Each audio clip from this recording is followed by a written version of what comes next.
আসসালামু আলাইকুম। দেখতে পাচ্ছেন আমার এই ভেড়াটির ৩ টি বাচ্চা হয়েছে। তো আপনারা যখন ভেড়া পালন করবেন নতুন অবস্থায়, তো আমি প্রত্যেকটা ভিডিওতে বলে দিয়েছি যে ভেড়া পালন করলে ধৈর্য ধরতে হবে। ধৈর্য না ধরলে আপনারা ভেড়া পালন করতে পারবেন না। তো এই যে আমার এই ভেড়াটি আ ৩ টি বাচ্চা দিয়েছে আজকে এখন।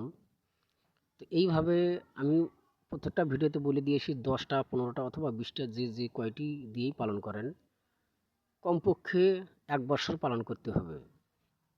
কমপক্ষে ১ বৎসর। ১ বৎসরে ২ বার বাচ্চা দেয় ৬ মাস পর, পর। মনে করেন ৪.৫ থেকে ৫ মাসের মধ্যে বাচ্চা দিবে।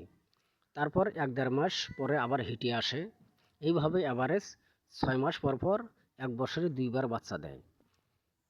তো ২ বার যখন বাচ্চা দিবে ১ বৎসরে, তো এই কারণে আমি বলেছি কমপক্ষে ১ বছর পালন করলে আপনাদের কোনো লস হবে না। যে ভাইয়েরা ভেড়ার খামার দিবেন, আমি 100% গ্যারান্টি দেবো ১ বছর পালন করলে কোনো প্রকার লসের সম্মুখীন হবেন না। যখনই আপনারা ভেড়ার খামার শুরু করে ৩ মাস ৪ মাস পালন করে বিক্রি করে দিবেন, তখন আপনারা অনেক টাকা লস খাবেন। মনে করেন ১,০০,০০০ টাকা দিয়ে যদি যে কয়টি ভেড়াই কেনেন না কেন ৩-৪ মাস পালন করে বিক্রি করে দিবেন, তার মধ্যে দেখবেন ২০-২৫ হাজার টাকা আপনাদের লস হবে। কেননা ভেড়া যদি বাচ্চা না দেয়, বাচ্চা না দেওয়া পর্যন্ত আপনারা লাভ করতে পারবেন না।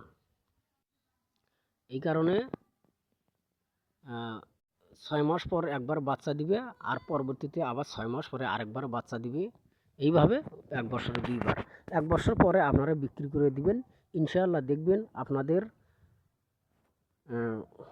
আপনারা লাভের সম্মুখীন হবেন এবং